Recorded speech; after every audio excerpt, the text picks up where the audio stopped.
Anak ng putya! Siya ang prinsipe ng aswang! Nilinlang niya tayo! Ang husay mo! Naisahan mo ko! Nagawa mo magpanggap para lang makuha ang mutya! Hindi ka na makakaligtas! Hindi ako natatakot sa'yo kahit may sungay ka pa! Hindi ka magtatagumpay na kumuha pa ng isang buhay para sa kasamaan mong halimaw ka! Kailanman ay hindi magtatagumpay ang kasamaan laban sa kabutihan! Nagtagumpay na ako. Nakuha ko ng buhay ng mahal mong lolo. At nalinlang ko kayo, mga inutil!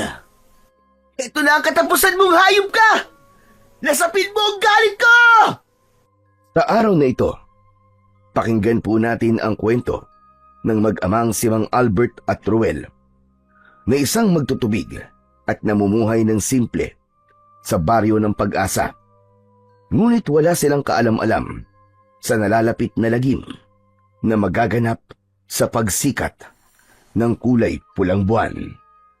Ngunit bago ang lahat, huwag po nating kalimutang mag-subscribe at i-hit ang notification bell sa aking YouTube channel na The Voice Addict at Apong Isaak para sa mas marami pang makapigil hiningang kwentong aswang at katatakutan mula sa mundo ng kababalaghan. Umpisahan na po natin ang kwento. Saan ka na naman ba nang galing, ha, Ruel? Abay, kanina pa kita hinahanap para i-deliver itong mga tubig sa mga kapitbahay natin eh. Palagi mo nalang dinadala yung tricycle na yan.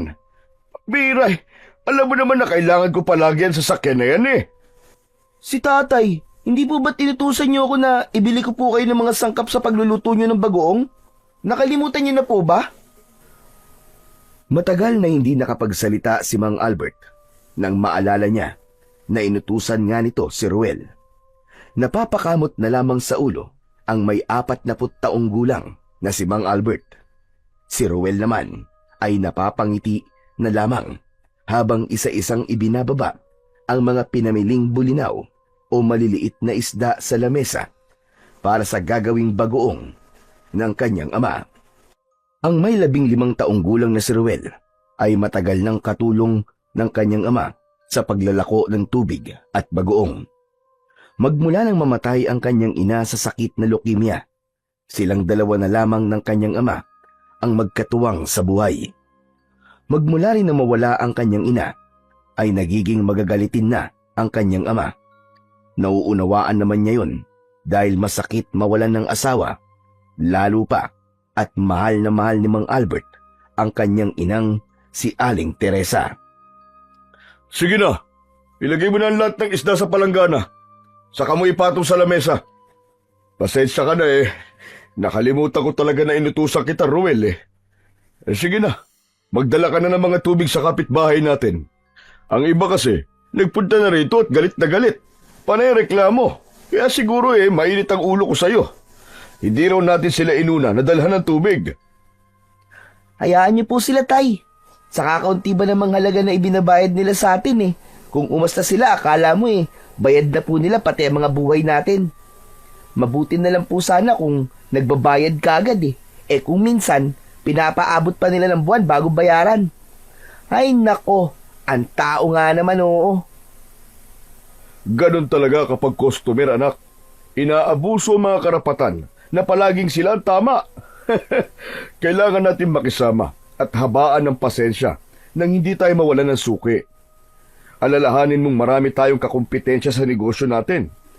Kaya lang eh, lamang tayo sa kanila dahil sariwa at buhay na tubig ang itinitinda natin sa kanila.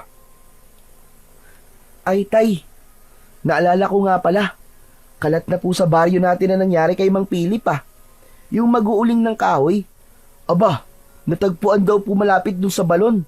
Patay na raw po at nawawala po ang mga laman loob. Oo, alam ko na yun. Kanina pa, kaya hinanap nga kita dahil nag-aalala ako sa iyo eh. Palagi mo pang iniiwan ang karit mo.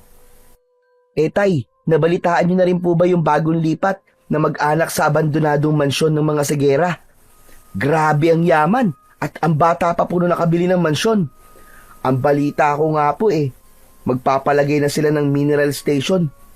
Yun lang, mawawala na po tayo ng hanap buhay. Stos, nagtatayo pa lang naman eh. Saka na lamang natin problemahin kapag nag-ooperate na. Nag-aalala lang naman po ako, tay. Ito lang naman po ang hanap buhay natin eh. Mawawala pa. Ang yaman na nila. Bakit hindi pa nila ipaubaya sa atin ng ganitong negosyo?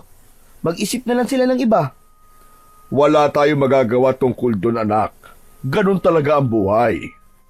Nang matapos ni Ruel ang kanyang mga ginagawa, ay sinuri naman niya ang listahan ng mga pagdadalhan niya ng tubig.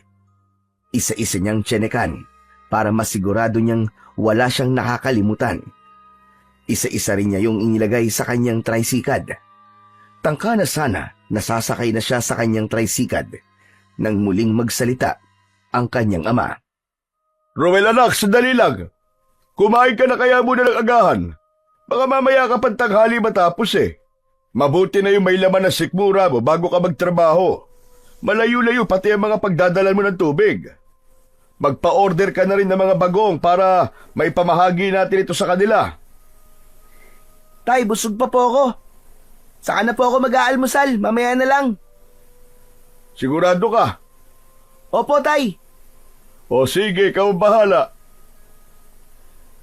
Nang maihanda na ni Ruel ang lahat, ay sumakay na siya sa kanyang tricycad. Pero tinawag siya ng kanyang ama at ipinadala dito ang kanyang karet. Madalas yung ipinapadala sa kanya ng kanyang ama dahil na rin sa pag-iingat. Madalas na may napapabalitang nawawalang mga tao sa gubat na kanyang dinadaanan. Kadalasan ay halos kaedad lang niya. Kagagawan daw yun ng mga mabangis na asong gubat na halos kasinlaki raw ng tao. Kaya hanggang ngayon ay takot ang mga tao na gumala sa gabi dahil sa mga nangyayari sa baryo Pag-asa. Palagi mo nalang kinakalimutan ang itak na yan, anak. Ikaw talaga, lagi kong bilin sa'yo na palagi mong dadalhin yan para may proteksyon ka sa kalsada. Tay, araw naman po kasi ngayon eh. Hindi naman po magpapakita mga asong gubat na yun sa araw, ano? Ang balita ko po palaging sa gabi lang sila umaatake. Ay, nako. Kung bakit kasi hindi pa nila masolusyonan ng problema na yan sa mga asong gubat. Malaki na ang perwisyong nagagawa ng mga hayop na yun sa tao. Kikilos lang yata sila kapag naubos na ang mga tao dito sa baryo natin eh. Sa isang banda, ay tama lang yung kahit papano nababawasan ang karasan sa lugar natin dahil bihira na ang mga taong lumalabas sa gabi. Sige na. Umalis ka na.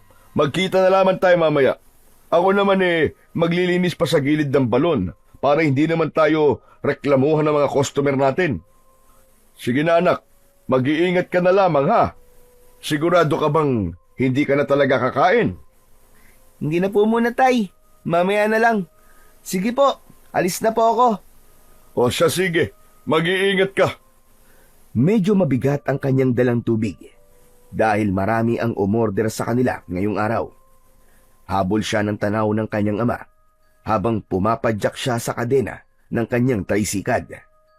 Nasa gitna sila ng kagubatan na malapit sa bukal na balon ng tubig. Yun ang tubig na ibinibenta nila. Sariwa at buhay, kaya nga gustong-gusto ng mga tao ang kanilang inilalakong tubig. Pagsapit niya sa tapat ng mansyon ng mga sigera, ay hindi niya maiwasang hindi tumigil pansamantala sa tapat ng kulay pulang gate. Humanga siya sa ganda ng bakuran ng mansyon. Malinis at tahimik ang paligid. Nakadagdag din sa kagandahan ng bakuran ang malalaking bulaklak ng rosas na nakapalibot sa mansyon.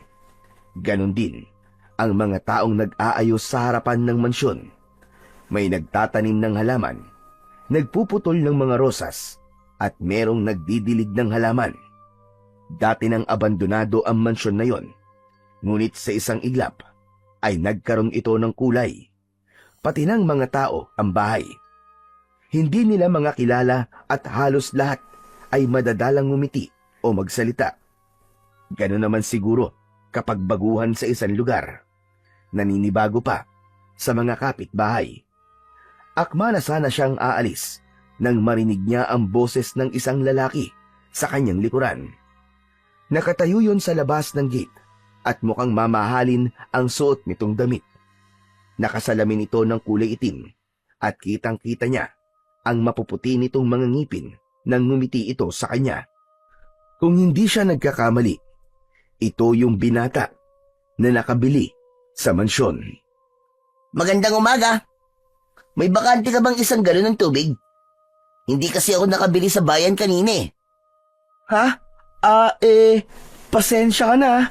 May mga may-ari na kasi ng galon na nasa tricycad ko eh. Kung gusto mo, iigib na lamang kita kapag tapos na ako mag-deliver. Hindi ba pwedeng bigyan mo na lamang ako kahit isa? Kailangan ko na kasi. Yung mawawalan, siya na lamang ang ipag-igib mo ng tubig. Okay lang ba yon?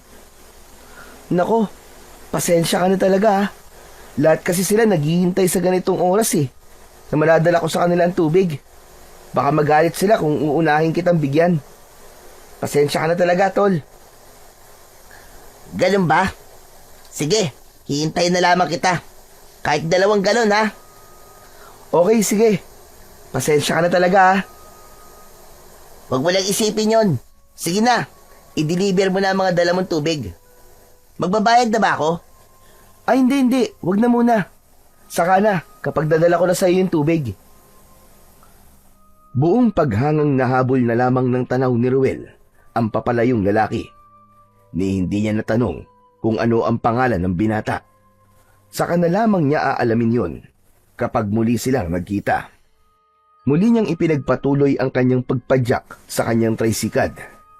Nadatnan niya ang 5 mga lalaki na naghihintay na sa kanyang pagdating. Nasa puno ito ng sementadong tulay na madalas na tinatambayan ng mga kalalakihan sa kanilang lugar. Mga nakasimangot ang ilan at sinabing late na naman daw ang kanyang pagdideliver ng tubig. Kung may iba raw na naglalako ng tubig, matagal na raw ang mga ito na lumipat sa iba. Binaliwala na lamang niya ang kanyang mga naririnig na salita. Ang mahalaga ay binabayaran siya ng tama.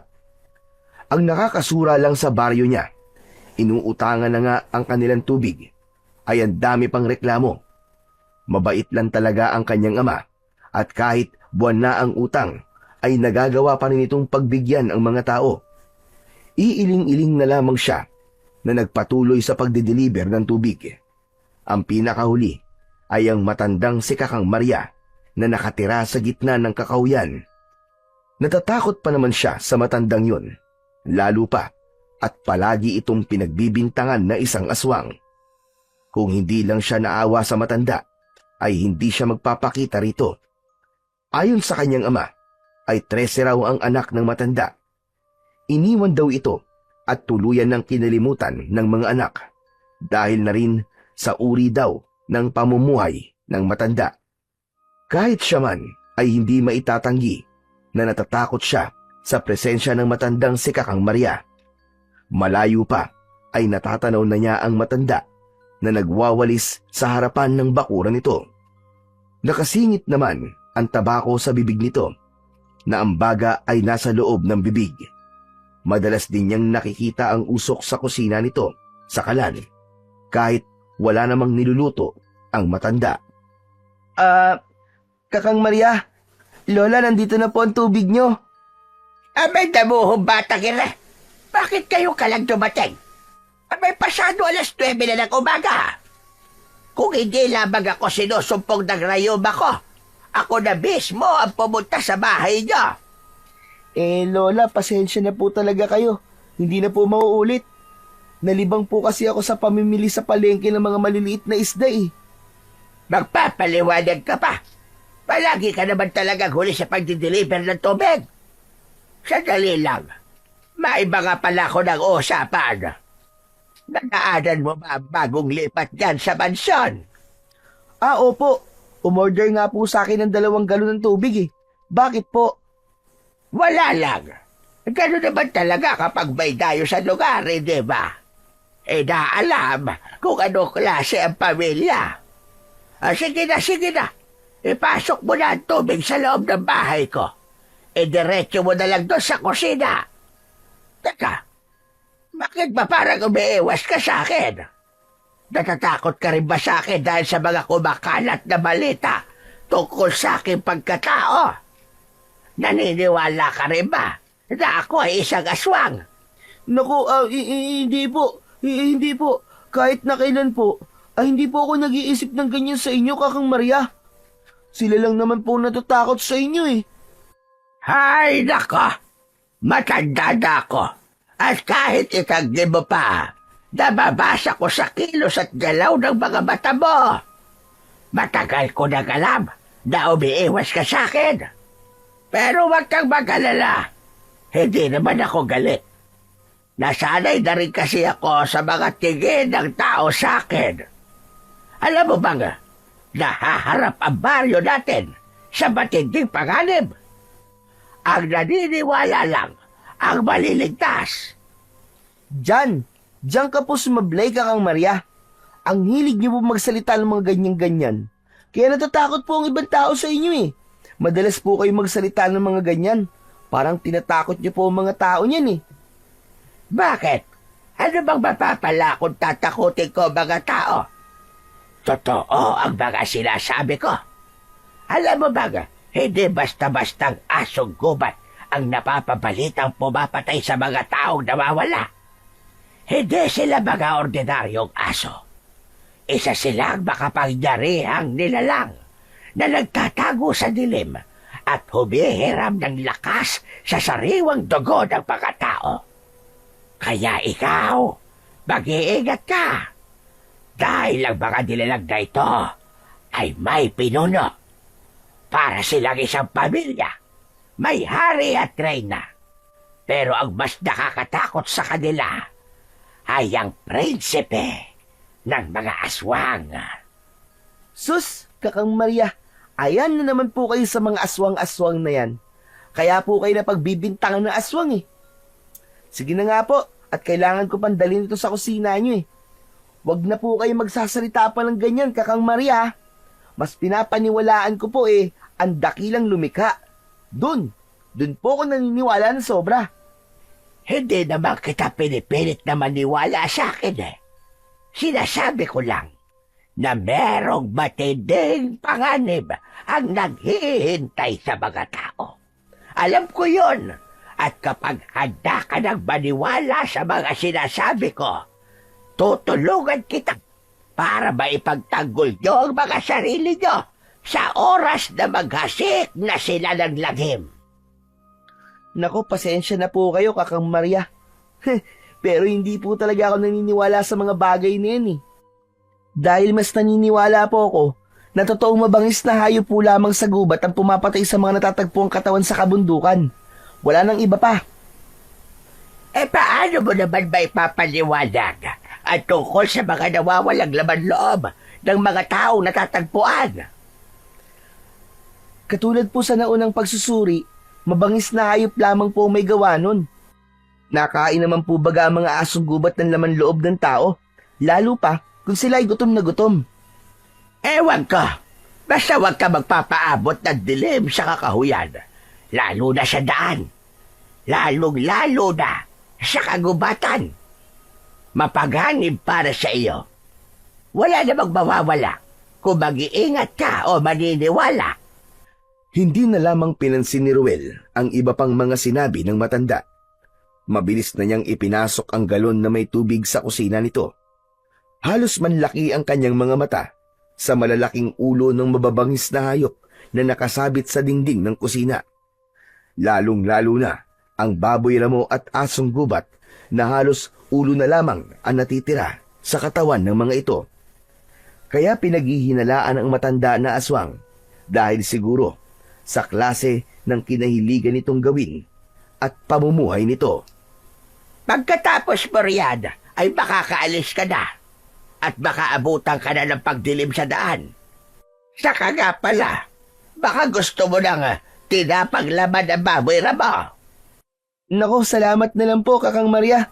Hindi po kasi ako nakain ng laman ng baboy eh. Pakisabi kay tatay mo, nadalhan ako ng isang boteng pag-oong ha. Dito ko na lamang babayaran. Nagustuhan ko kasi ang lasa ng bagoong niya. Kakaiba, ang sarap. Sige po. sasabihin ko po sa kanya.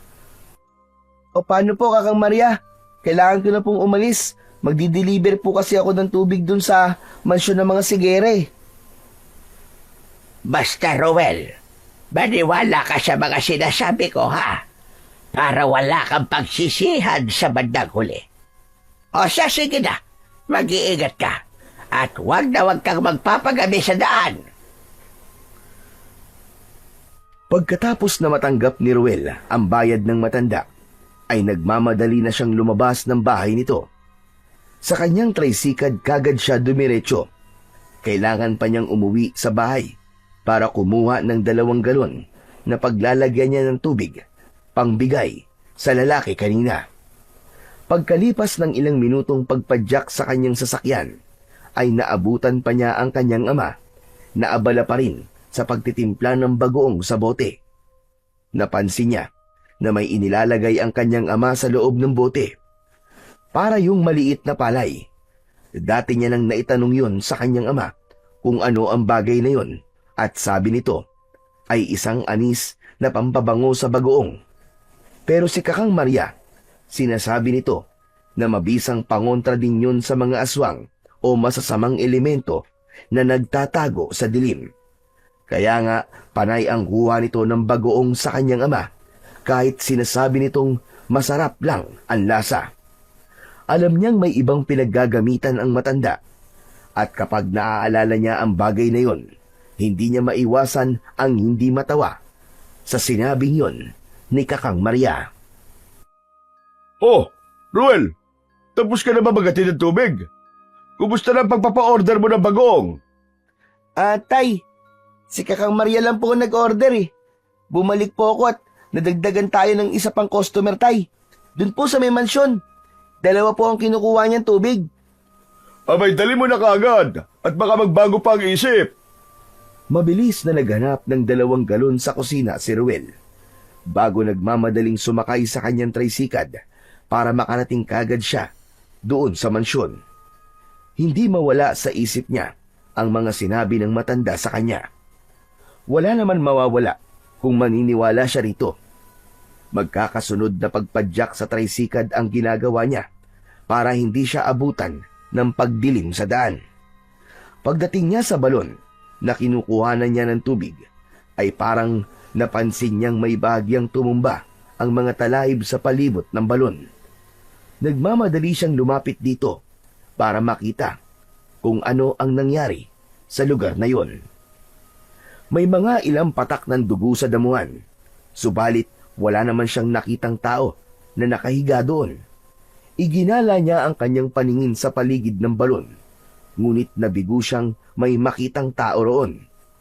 Binaliwala na lamang niya ang mga napansin at mabilis siyang nagsalok ng tubig sa balon.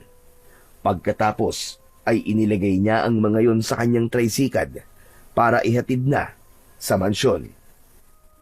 Pagkalipas ng ilang minutong pagmamaneho ng kanyang tricycle, ay narating din niya ang mansyon. Matagal siyang nagtatawag sa labas ng gate, pero wala namang sumasagot sa kanya. Kaya naman, naisipan na lamang niya na ipasok ang galon hanggang sa loob. Nakita niya ang nag-iisang puno ng kasoy na nakatanim sa gitna ng carpet grass. Maraming bunga yon, ngunit kapansin-pansin ang kulay ng bunga. Imbis na dilaw ay kulay pula yon. Akma na sana niyang hahawakan yon nang biglang may nagsalita sa kanyang likuran. Halata sa boses ng lalaki ang pagkadismaya sa nakita nitong gagawin niya. Teka, sandali. Anong ginagawa mo? Bakit basta ka nalang pumasok sa bakuran ko? Hindi ka man lang nagtawag para napagbuksan ka ng gate. Kasama ba yan sa serbisyo mo na pumasok sa bakuran ng may bakuran nang walang paalam sa may-ari? Ha? Naku, pasensya ka na ha. Kanina pa kasi ako tumatawag eh. Walang nakakarinig sa akin. Ito na nga pala ang order mong tubig. Saan ko ito ilalagay? Iwan mo lang dyan at may mga tauhan ako magbubuhat sa tubig. Sa susunod, huwag ka na lamang basta mapasok sa bakuran ko ha, hanggang walang tao na nagbubukas sa'yo ng gate. Maghintay ka sa labas. Umiiwas kami sa mga magnanakaw. Isa pa, ang kasoy na yan, hindi pwedeng hawakan niya ng kung sino lang. Sensitibo ang puno na yan at mahirap makapagpabuhay, lalo na sa klima natin. Pasensya ka na talaga. Sa susunod sa labas ko na lamang iiwan ng tubig. Ako nga pala si Ruel. Ako naman si Teryo. Pasensya ka na rin. Nag-iingat lang kami. Lalo pa at hindi kami taga rito. Hindi pa namin kayo basta kilala eh. Ito nga pala ang bayad ko. Bukas ng hapon, magpapadala ulit ako ng tubig sa'yo. Malapit na rin kami makapagpatayo ng sarili namin tubigan eh. Baka ngayon lang kami umorder sa'yo. Kung ganun, mababawasan na pala ang kita namin ni tatay kapag meron na kayong sariling mineral station. Alam mo, depende pa rin yan sa ganda ng serbisyo at linis ng tubig nyo. Teka, sandali lang. Bakit ba sa dami ng negosyo mineral station pa ang naisip niyong itayo? Hindi na sumagot si Teryo sa tanong niya. Pagkatapos na maiabot nito ang bayad, pumasok na ito sa loob ng mansyon at iniwan siyang natitigilan sa tapat ng puno ng kasoy. Maya-maya pa ay lumabas naman ang tauhan nito at nagulat siya sa ginawa ng lalaki. Akala niya ay gagawing inumin ang tubig na inorder sa kanya. Parang nainsulto siya nang makita niyang ibinuhos yun ng lalaki sa mismong puno ng kasoy. Parang kakaiba ang kanyang naramdaman nang makita niyang sinipsip ng puno ang tubig. Kaya lang, naisip niyang bayad na yon, kaya magloloob ang tao kung ano ang gagawin nito sa tubig. Kaya lang, ay hindi niya naiwasan ang hindi manghinayang dahil buhay na tubig ang ginamit nitong pandilig sa puno. Samantalang kanina ay nakita niyang gumagamit ang mga ito ng hose para sa mga halaman. Bukod tangi ang puno ng kasoy, ang diniligan ng mga ito ng tubig na galing sa bukal. Ang ipinagtataka niya lang sa punong yon ay kung kailan ito nabuhay. Natatandaan niya na madalas siyang dumadaan sa mansyon pero wala naman siyang nakikitang puno ng kasoy doon. Ngayon lang nang dumating ang pamilya ni Teryo. Tila nakakahalata ang lalaki na kanina pa siyang nakatayo sa tapat ng puno. Kaya ito na mismo ang nagtaboy sa kanya palabas ng mansyon at nagsara ng gate. Hindi niya tuloy maiwasan ang hindi mag-isip kung anong klase ba ng mga tao ang nakatira sa mansyon at parang takot sa mga tao. Bigla niyang naalala ang patak ng dugo sa balon, kaya naisipan niyang bumalik roon para suriin kung saan galing ang patak ng dugo. Kahit pa nga ilang oras na lamang ay malapit ng dumilim ang paligid. Ilang minuto pagkatapos ng biyahe niya ng kanyang tricycad ay matyaga siyang naghintay sa balon habang panay ang paypay niya ng damit sa kanyang muka. Nakaupo lamang siya sa gilid ng balon. Uminom siya sa balon dahil sa matinding pagkauhaw. Kaya lang, parang hinahalukay ang kanyang sikmura at hindi niya mapigilan ang paninigas ng kanyang daliri. Naramdaman niya ang paggapang ng malamig na simoy ng hangin sa kanyang katawan. Sa tindi ng kanyang sakit na nararamdaman, napahiga siya sa lupa. Pilit niyang nilalabanan ang hirap ng kanyang paghinga. Tumulo na rin ang kanyang laway dahil sa abnormal na bilis ng tibok ng kanyang puso. Hindi niya maipaliwanag ang kanyang nararamdaman. Maya-maya pa ay nawala ang panginginig ng kanyang katawan. Naisip niya na baka gutom lang siya dahil sa hindi pa siya kumain ng almusal. Bumangon siya sa pagkakahiga. Kaya lang ay nakita niya ang isang lalaking duguan, ilang dipa ang agwat sa kanyang kinaroroonan. Nakahandusay sa malaking puno ng akasya habang umuungol. "Tulong! Tulong! Tulungan mo ako!" Napabilis ang pagtayo ni Ruel nang makita ang lalaki na gumagapang sa lupa papalapit sa kanya. Hindi niya akalain na ito ang may-ari ng ilang patak ng dugo na nakita niya sa damuhan. Nakakatakot ang itsura nito, pero mas pinili niyang lumapit dito para tulungan ito. "Tulungan mo ako!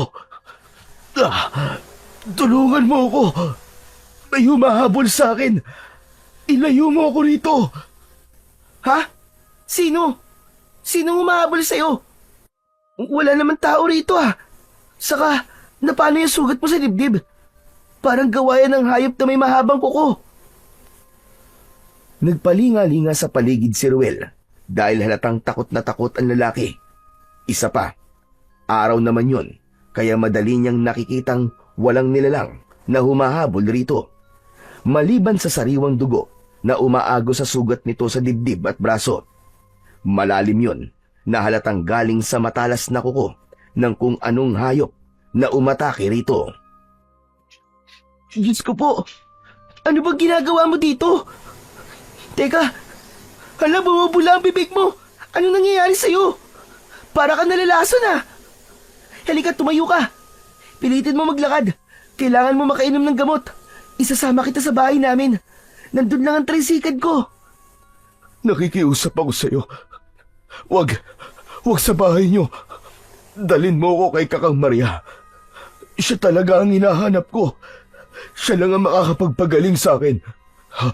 Tulungan mo ako. Nakikiusap ako. Huwag mo akong iiwang mag-isa. May mga humahabol sa akin. Sino ba yung humahabol sa'yo? Wala naman ako nakikitang ibang tao sa lugar na to eh. Hindi tao. Hindi tao ang humahabol sa akin. Kundi halimaw. Mga nilalang na nag-aanyong asong gubat. Papatayin nila ako. Kaya sana kay Kakang Maria mo ako dalhin. Sige. Kay Kakang Maria kita dadalhin. Kailangan makasampakan na sa tricycad ko. Konting tiis na lang. Saglit. Hindi kita kayang buhatin. Sige. Sumakay ka na sa tricycad ko. Pilitin mong tumayo. Kahit hirap tumayo, ay sumunod ang lalaki sa kanyang utos habang nakaalalay sa braso nito. Ramdam na ramdam niya ang panginginig ng tuhod nito habang inihahakbang ang mga paa. Pero bigla silang nakarinig ng kakaibang tunog mula sa kakahuyan. Malakas na angin ng isang hayop na may mabangis na pag-alulong. Bigla siyang nakaramdam ng pag-alala, kaya naman mas binilisan pa niya ang pagsampa sa tricycad. Bilisan mo. Nariyan na sila. Naamoy na nila ako. Bilisan mo. Dalin mo na ako kay Kakang Maria. Ayoko pang mamatay. Balak nila akong patayin. Sino ba sila ang sinasabi mo? Sa palagay ko naman, ay mga asong gubat lang ang naririnig natin eh. Bakit ba takot na takot ka? Hindi mo naiintindihan. Hindi nga sila basta-bastang mga nilalang. Nasa panganib ang buhay ko. Muling naulit ang malakas na pag-alulong na nanggaling sa kakawyan. Ang nakapagtataka lang ay bakit may ganong pagpaparamdam ang mga asong gubat, samantalang may presensya pa naman ng araw. Kasunod ang paghuni na parang nasasaktang asong nauulol. Mas binilisan pa niya ang pagpadyak sa kanyang tricycad. Mas bumilis din ang tibok ng kanyang puso nang dahil sa takot. Panay din ang lingon niya sa hulyan ng kanilang daan. Kakaiba rin ang hatid na kilabot ng boses na parang dumadaan sa ilalim ng lupa. Lalong bumundol ang kaba sa kanyang dibdib nang mahalata niyang takot na takot ang lalaki at tumutulong pa sa pagpapatakbo ng tricycad. Kumapit ka mabuti. Bilisan mo ang pagpapatakbo ng tricycad.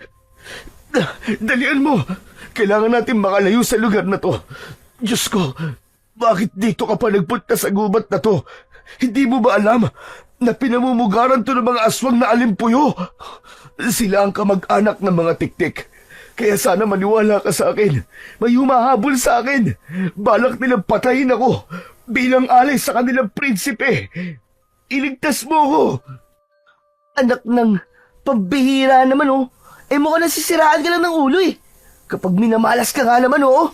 Akala ko pa naman totoong nasa panganib ka na. Pambihira. Sa dinami-dami ng tao matatagpuan ko sa gubat na to eh. Yung taong malapit pang masiraan ang ulo. Bakit ba ayaw mo akong paniwalaan? Totoo sinasabi ko. Bukas na ang pagsikat ng kulay pulang buwan. Yun ang pagsasagawa sa ritual para sa alay nila sa prinsipe. Para sa buhay na walang hanggan at sa hindi nila pagtanda. Bakit? Huwag mo sabihin na hindi ka pa nakakakita ng mga aswang. Nako, pwede ba? Huwag mo na nga ako madamay-damay dyan sa mga kalokohan nyo. Ganito na lang, iaatid na lang kita kay Kakang Maria. Sa paligay ko, bagay kayong mag-usap nun. Pareho kayong may mga tililing sa ulo eh. At ako, uuwi na ako. Huwag nyo na ako madamay-damay sa mga aswang-aswang nyo. Habang nagpapadyak ng tricycad si Ruel, ay panay ang tawa niya sa kanyang sarili. Inisip niya na sinugatan pa ng lalaking kanyang kausap ang sarili nito para magmukhang totoo ang pag-acting nito.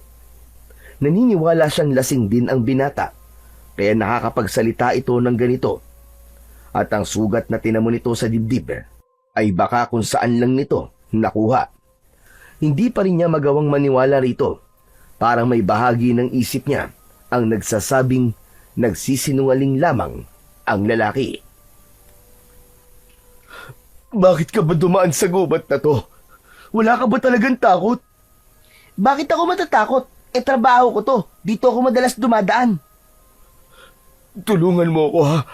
Ihatid mo ako kay Kakang Maria. Oo na. Ang kulit mo naman. Tutulungan nga kita eh.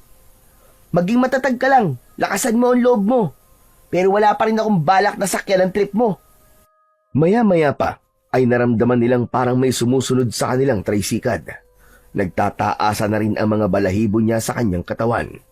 Ang lalaki ang unang sumigaw habang nakatingin ito sa kanilang huliang daan. Diyos ko! Hinahabol na nila tayo! Hinahabol tayo ng mga alimpuyo! Kumapit ka! Bilisan mo ang pagpapatakbo! Nariyan na sila! Lumingon si Ruel sa bahaging itinuturo sa kanya ng lalaki at sa paglingon niya, nakita niya ang dalawang malaking nilalang na asong gubat. Mapupula ang mga mata ng mga ito habang nakalabas ang mahabang mga pangil nito. Mahaba rin ang mga buntot nito na makapal ang balahibo sa katawan. Mabilis ang mga takbo ng kulay itim na asong gubat. Matulis ang mga tainga nito na parang naririnig ultimo ang kanilang tibok ng puso. Maging ang malalagari nitong mga ngipin ay nakalabas din habang nakangising tumutulo ang malapot nitong mga laway. Halos nag-aagawan ng mga ito sa pagsunod sa kanila. Mas binilisan ni Ruel ang pagpadyak sa kanyang tricycad. Mabilis ang mga ito na humahabol sa tricycad. Pagewang-gewang ang kanilang sinasakyan dahil sa pagmamadali. Anak ng putya naman oh! Anong klase bang mga nilalang yan?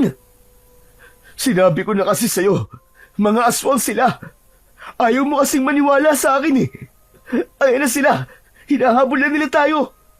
Ako ang pakay nila para sa alay nila sa kanilang prinsipe. Tulungan mo ko. Ayoko pang mamatay. Sino ba gusto mamatay? Hanip talaga oh. Nadamay pa ako sa pagtulong ko sa'yo eh. Malapit na pating dumilim ang paligid. Tiyak na mag-aalala sa akin ang tatay ko nito. Anak ng teteng, totoo pala sila. Totoo pala ang mga aswang. Huwag na muna yan ang problemahin mo. Ang kailangan natin ay makatakas sa mga umahabol sa atin ngayon. Diyos ko, bilisan mo ang pagpadyak. Malapit na nila tayo maabutan.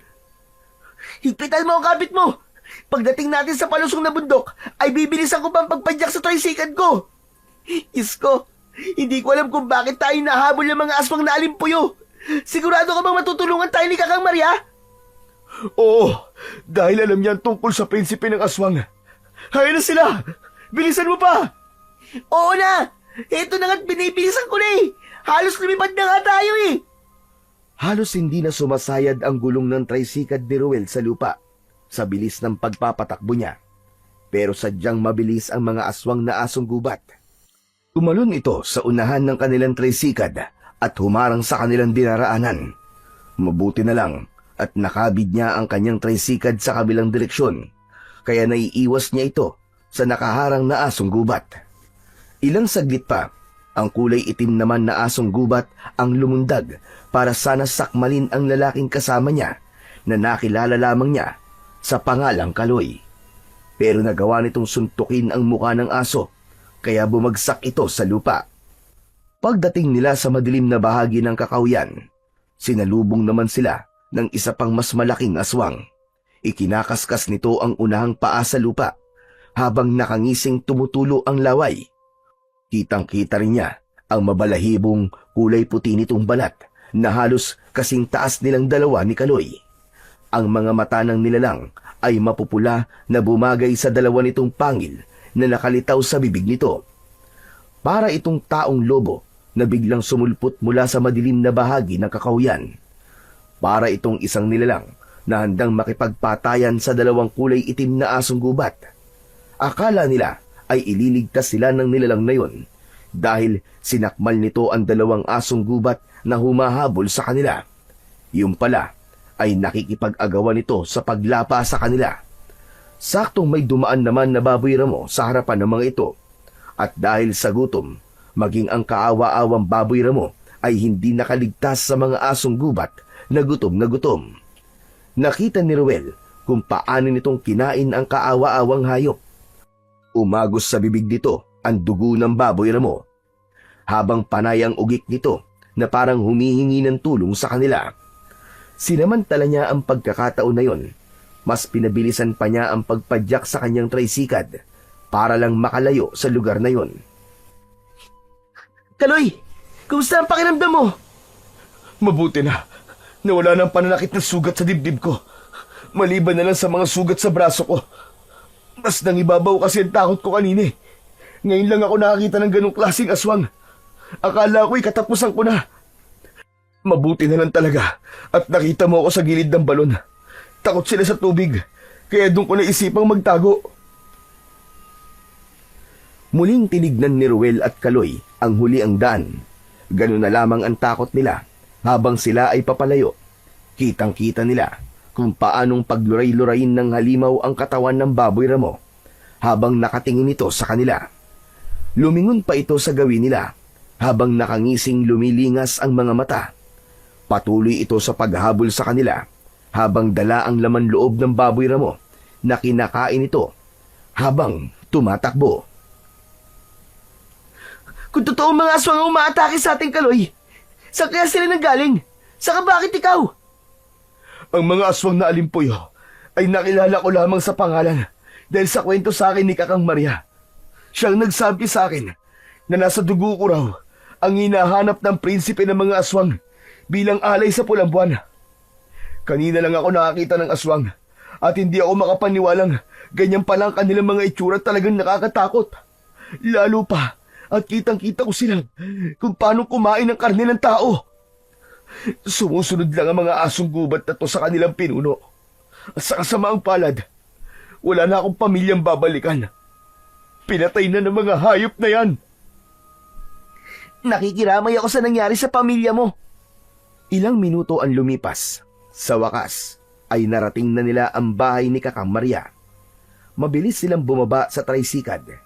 Inalalayan ni Ruel si Kaloy na makababa ng sasakyan. Habang magkakasunod na katok sa pinto ang ginawa ni Ruel, habang panay pa rin ang linga niya sa paligid. Tao po! Tao po, Kakang Maria! Tao po, buksan niyo po ito! Tulungan niyo po kami! Narinig ni Ruel ang yabag ng paa ni Kakang Maria. Panay ang kanyang tingin sa paligid ng bahay ng matanda. Ilang sandali pa ay bumukas ang pinto at iniluwa nito ang matanda. Halos manlaki ang mga mata ng matanda nang makita ang dugoang katawan ni Kaloy. Tila nakilala nito ang lalaking kasama niya. Diyos ko po, mamaging Diyos! Ano nangyari sa'yo, Kaloy? Ang layo na bahay niyo sa lugar namin. Paano ka napunta rito? Saka bakit kasama mo si Ruel? Tulungan niyo po muna ako, Kakang Maria. Ako lamang po nakaligtas sa pamilya ko. Wala na po silang lahat. Hindi ako naniwala sa inyo. Akala ko ay walang katotohanan ng tungkol sa mga aswang. Pero nakita ko po ang kanilang itsura.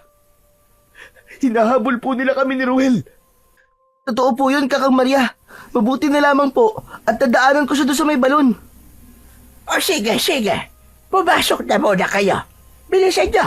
Kailangan natin silang pigilan. Sige na, Ruel. Pumasok na muna kayo sa loob ng bahay. Hindi ba nila kayo nasundan dito? Hindi po. Pagkapasok nila sa loob ng bahay ng matanda, ay mabilis na isinara nito ang pinto at mga bintana, saka binuksan ang lumang gaserang nakasabit sa dingding ng kusina. Lumapit si Kakang Maria sa kalan at nagsindi rin ng apoy. Naglagay ng palaspas, buntot ng nyug at goma. Tumigil lang ito nang kumalat ang makapal na itim na usok sa loob ng bahay, habang may mabahong amoy ng goma na sumama sa hangin. Habang si Ruel naman ay hindi mapakali sa kinatatayuan niya, nag-aalala siya sa kanyang ama. Sigurado rin siya na mag-aalala na ito kapag hindi pa siya dumating sa kanilang bahay. Baka maisipan pa ni Mang Albert ang sumunod sa kanya, kaya para siyang sinisilaban ng apoy sa takot para sa kaligtasan ng kanyang ama. Teka po, para saan po ba ang gomang yan, Kakang Maria? Magtaboy sa mga aswang na humahabol sa inyo. Bilisan mo, Kaloy. Humarin mo ang damit mo para hindi ka maamoy ng mga asong gubat. Marami pa silang naghahanap ng alay sa pulang buwan, kaya kailangan natin sila mapigilan sa pagpaparami nila ng kanilang alagad. Alay? Kanina ko pa po naririnig yan kay Kaloy. Hindi ko po kayo maintindihan eh. Ito ang mga alay na pinapatay sa tapat na sikat ng kulay pulang buwan.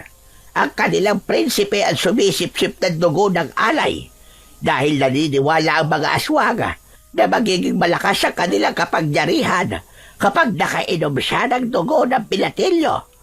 Kaya kailangan nating silang labanan.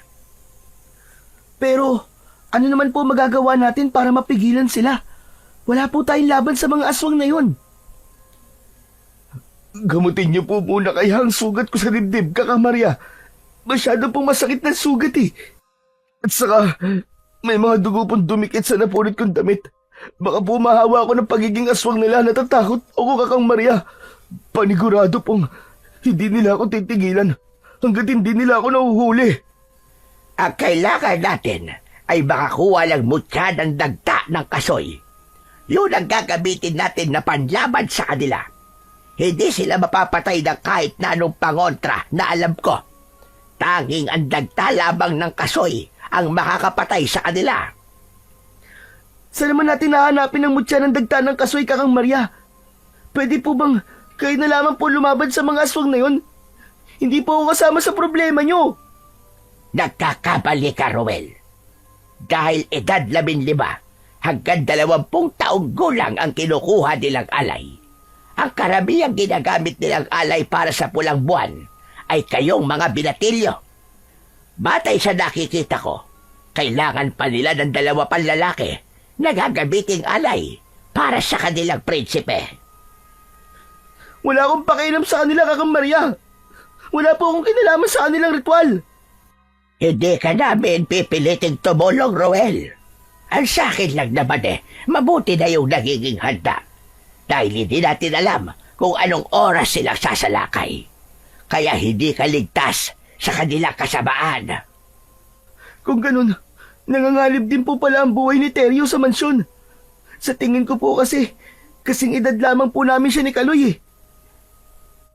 Posible na pati siya ay minamanmanan na ng mga aso gubat. Ang kailangan natin ngayon ay mahanap ang mutya ng dagta ng kasoy. Kailangan na natin kumilos ng mas maaga pa para maunahan sila sa pag-aasik ng lagim. Roel, tulungan mo akong gamutin si Kaloy. Tinulungan ni Ruel si Kakang Maria na gamutin ang mga sugat ni Kaloy, bago nagpalit na rin ito ng damit. Pagkatapos ay pumasok sa loob ng silid na malapit sa balkonay ang matanda. Ilang sandali pa ang lumipas. Bumalik itong may dala ng bote na may lamang kulay pulang likido. Saka lang din na igala ni Ruel ang kanyang paningin sa kabuuan ng kusina. Nakita rin ni Ruel ang iba't ibang klasing armas na nakasabit sa dingding. Maging ang magandang salakot at isang uri ng karit na may tinik sa dulo. Ganon din ang isa pang kakaibang karit na nakasabit sa sawaling dingding ng kusina. Hindi niya maintindihan kung bakit may mga sandata ang matanda. Ang akala niya ay isa lamang itong albularya. Batay sa pagsusuri niya sa mga sandata, parang dating manunugis ng aswang ang matanda.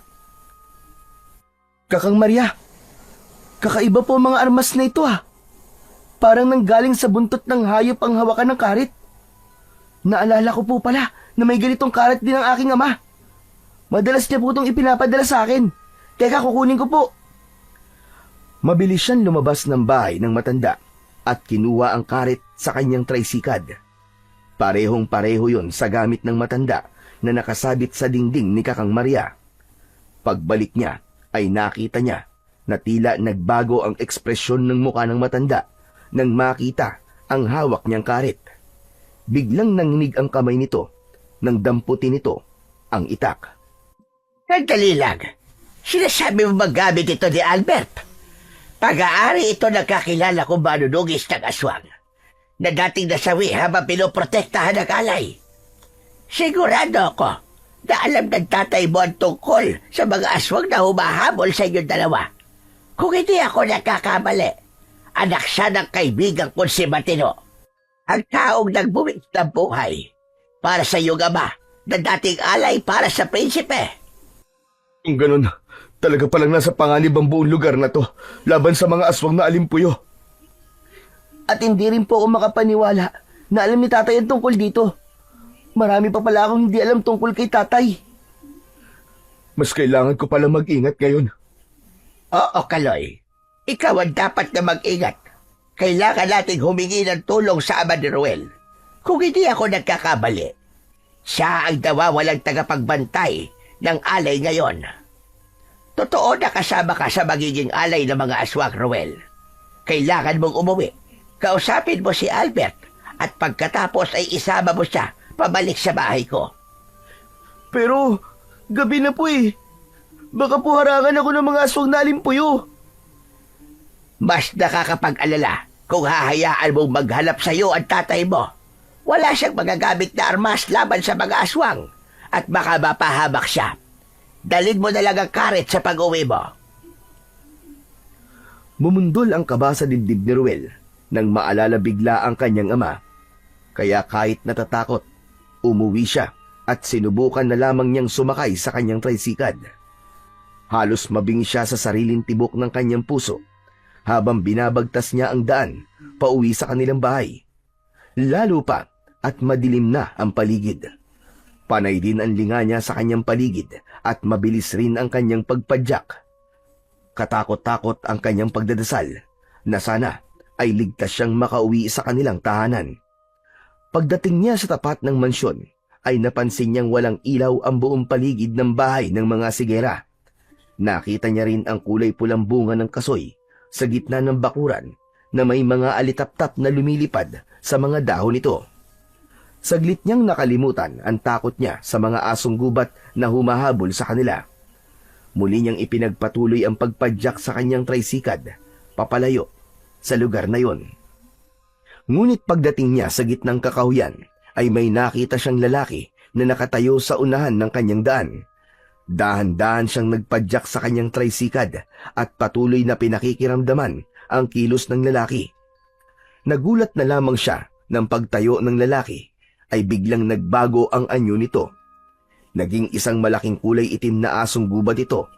Mapupula ang mga mata na nakangisi, habang nakalitaw ang malalagari nitong mga ngipin. Tumutulo ang laway nito habang umaangil na parang asong galit na galit. Kinuha niya ang kanyang karit at matapang siyang bumaba ng tricycad at hinarap niya ang aswang. Alam ko na ang pakay niyo sa mga kaedad ko. Hindi kayo magtatagumpay. Lalabanan ko kayo. Hindi ako natatakot sa inyo. Kitang-kita ni Ruel na ikinakaskas ng asong gubat ang unahan ng paa nito sa lupa, habang mas lalong lumalakas ang angil nito na parang asong galit. Maya-maya pa ay may dumating na isa pang kulay abong asong gubat sa likod ng naunang kulay itim na asong gubat. Hinigpitan niya ang pagkakahawak sa puluhan ng kanyang karit. Saktong pagsugod ng kulay abong asong gubat, ang pagtalon niya naman pasalubong sa pag-atake nito sa kanya. Tinamaan ito sa liig ng kanyang karit, kaya't bumagsak ito sa lupa habang umaangil ng nasasaktan. Sunod na sumugod sa kanya ang kulay itim na asong gubat. Lumukso ito papunta sa kanyang kinatatayuan, pero nakaiwas siya. Sa pag-ikot niya ay gumanti siya rito ng pagpalo ng karit sa katawan ng aswang. Tinamaan ito sa likod at bumagsak dito sa lupa na kinabagsakan ng kulay abong asong gubat. Sinamantala niya ang pagkakataon na yon. Mabilis niyang nilapitan ang mga ito at inatake niya ng taga ang mga asong gubat na nakahiga sa lupa. Wala siyang pakialam kung saan niya ito tamaan. Dala ng matinding takot at galit sa ginawa ng mga ito sa kanya. Naisipan niyang pugutan ang mga ito ng ulo para magsilbing halimbawa yon sa kauri nitong makakakita sa katawan ng mga kasamahan nila. Habol ang hininga na tumayo siya sa paanan ng mga asong gubat na napatay niya. Kala nyo nagkamali kayo ng binangga. Muntik nyo pa akong gawing hapunan Sabay hila niya sa kanyang karit na nakabaon sa leeg ng kulay abong asong gubat. Sa sobrang talas ng kanyang sandata ay naputol niya ang leeg ng kulay abong asong gubat. Ganon din ang kulay itim na asong gubat na pinagsama pa niya ang mga katawan ng mga ito at iniharang niya sa daan para makita kagad ng mga kasama nito. Pagbalik niya sa kanyang tricycad ay narinig naman niya ang boses ni Mang Albert. Baka sa mukha nito ang matinding pag-aalala nang makita ang dugon tumalsik sa kanyang damit. Diyos ko! Sinasabi ko na nga ba't may nangyayari na sa'yong masama eh? Kaya ka natagalan sa pag-uwi eh! Tayo na po ginagawa niyo dito. Pauwi na po ako. Masyado pong delikado na sumunod pa kayo rito. Sa palagay mo ba'y mapapalagay ako sa bahay habang wala ka? O bihira ka? Tingnan mo ang itsura mo! Ang daming dugo ng damit mo! Teka anak, nasugatan ka ba? Nasaan ang sugat mo? Patingin ako! Wala tay. Dugo po yan ng asong gubat na pinugutan ko ng ulo. Dali, sumakay na po kayo sa tricycad ko. Doon po tayo sa bahay mag-usap. Mabuti na lamang pala at naipadala ko sa iyo karit ko. Nagkakagulo ngayon sa palengke dahil sa pagsalakay ng mga asong gubat. Gutom na mga tao na nagugutom na raw ang mga asong gubat. Kaya bumaba na sa bundok. Tay, wag na po kayo magkunwari sa akin na wala kayong alam. Aswang po ang humahabol sa amin kanina, kaya po natagalan ako. Meron kaming nailigtas na lalaking taga-kabilang baryo. Ang sabi po, malapit na raw po ang pagsikat ng pulang buwan. At lahat daw po ng lalaking may edad 15 hanggang 20 taong gulang ay siyang kinukuhang alay para sa kanilang prinsipe. At alam niyo po ang tungkol doon, tay.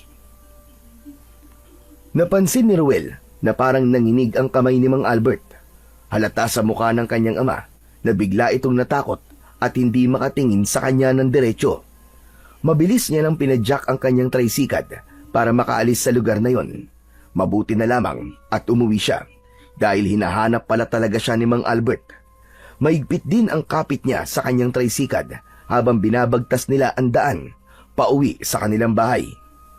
Pagdating nila sa kanilang bahay ay mabilis na isinara ni Mang Albert ang pinto at bintana ng kanilang kubo. Pagkatapos ay saka hinarap ang anak. Ang totoo niyan, dating tagapagbantay ang lolo mo, Ruel.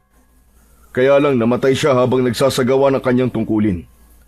Sandata niya ang karit na yan, kaya lang nawala ang mutya ng dagta ng kasoy na dapat sana nasa talim ng karit na yan. Si Kakang Maria po nagsabi sa akin na kailangan niya ng tulong niyo dahil alam daw po niyo ang tungkol sa mutya ng dagta ng kasoy. Tay, ano po ba ang kapangyarihan ng mutya ng dagta ng kasoy na kayang pumatay sa prinsipe ng mga aswang? Ang dagta mismo nito ang kontra sa dugo ng prinsipe.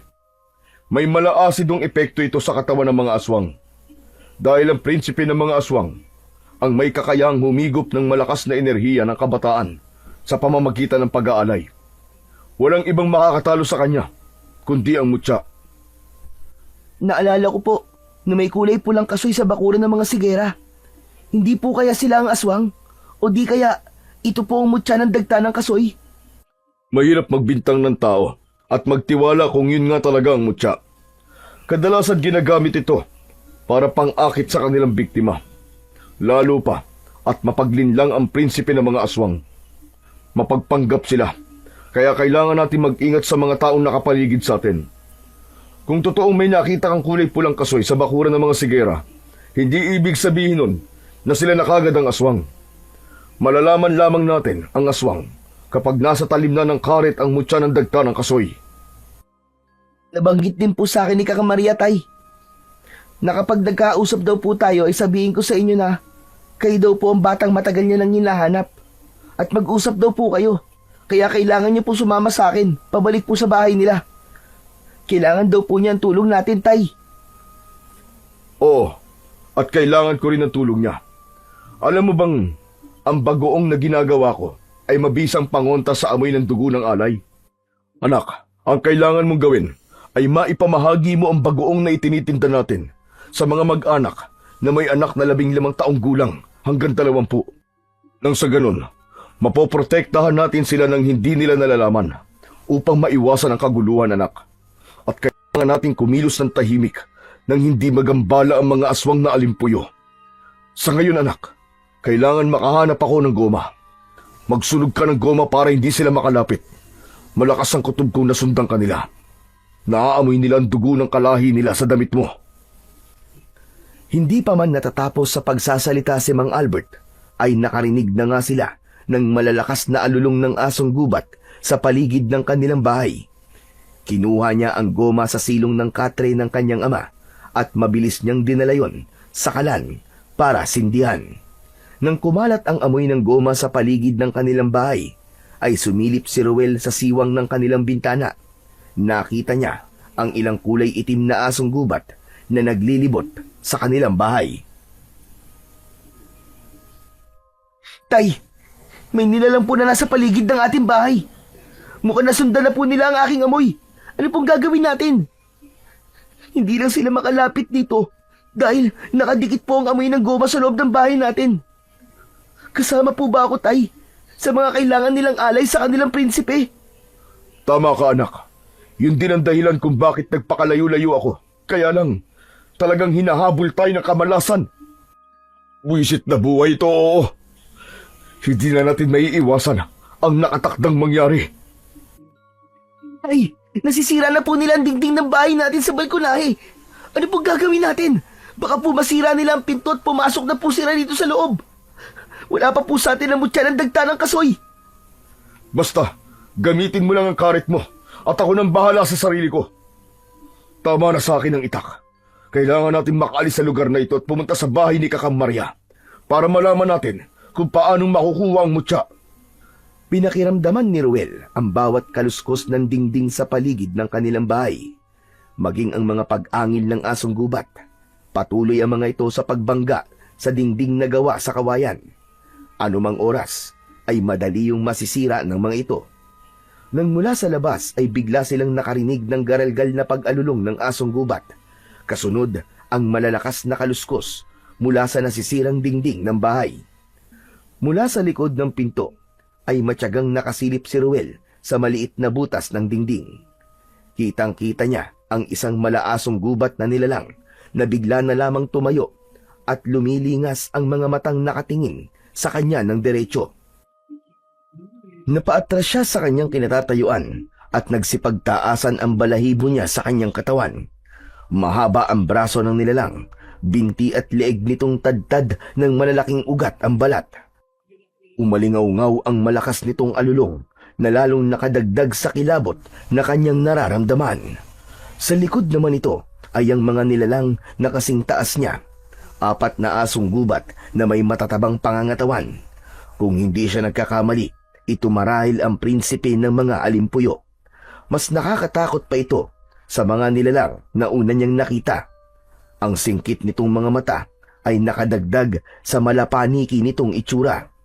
Mga nilalang na sa buong buhay niya ay ngayon lang niya nakita. Sumenyas ang prinsipe sa mga alagad nito gamit ang dalawa nitong daliri sa kanang kamay. Halos mag-unahan ng mga ito sa paglapit sa kanilang pintuan. Pero dahil may bakas pa rin ng amoy ng nasusunog na goma na sumasama sa hangin, para itong napapasong bumabagsak pabalik sa lupa. Ang iba naman ay nahuhulog sa hagdanan ng balkonahe habang naninigas ang katawan. Kailangan mo nang tumakas, anak. Malapit na mawala ang amoy ng goma. Iligtas mo na ang sarili mo, anak. Ako nang bahala dito. Hindi ko po kayo iiwan, Tay. Magkasama po nating haharapin ang mga aswang na alimpuyo.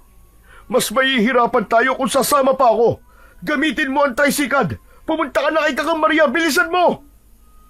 Kahit na ano po sabihin nyo, Tay, hindi ko po kayo iiwan. Magkasama tayong aalis sa bahay na to. Tara na po!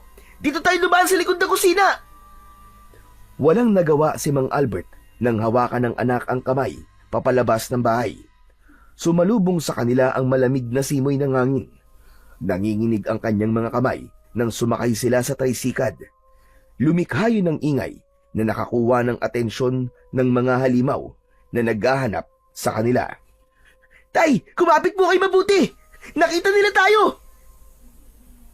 Sinimulan ni Ruel ang pagpadyak sa tricycad para makaalis na sila sa lugar na yon. Habang sakay ay panay ang dasal ni Ruel na sana ay makatakas sila sa mga aswang na humahabol sa kanila. Talagang hindi nila tayo tatantaran! Hinahabol pa rin nila tayo, Tay. Malapit na nila tayo maabutan. Nariyan na sila. Mas lalong pinabilisan ni Ruel ang pagpadyak sa kanyang tricycad hanggang sa makaagwat na sila ng malayo sa mga aswang na humahabol sa kanila. Pagdaan nila sa tapat ng mansyon ay biglang bumagal ang kanilang takbo dahil napansin nila si Teryo na humihingi ng tulong sa kanila. Tay, sinasalakay po ng mga aswang na alimpuyo ang mansyon. Nasa pangalib na rin po si Teryo. Hindi na natin sila matutulungan, anak. Masyado silang marami. Tara na! Kailangan nating humingi ng tulong sa mga tanod o di kaya isa matanda. Saka na lamang natin balikan si Teryo. Mas lalong bumilis ang takbo ng mga asong gubat habang humahabol sa kanila. Wala na nga silang nagawa kundi ang lampasan ng mansyon ng mga sigera. Mabilis ang naging pagsulong nila sa gilid ng bundok, pero biglang may sumulpot sa kanilang harapan sa unahan ng kanilang daan. Dahilan para bumaliktad ang kanilang sinasakyan. Nabitiwan ni Ruel ang karet at bumagsak yon sa lupa. Kasama rin si Mang Albert sa paggulong ng tricycad pababa sa gilid ng bangin. Tumama ang likod ni Ruel sa matutulis na kahoy na nakausli sa lupa. Naramdaman niya ang pamamanhid ng kanyang likod, pero mas pinili niyang tumayo para alalayan ang kanyang ama. Gumuhit ang malalim na sakit sa kanyang mga sugat, habang ang nilalang na nasa unahan ng kanilang daan ay nakangising parang naghihintay ng utos ng prinsipe.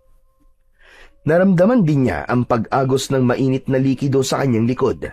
Nang makita ng halimaw ang mga dugong nagkalat sa lupa, ay mas lumaki ang hakbang ng paa nito, papalapit sa kanila.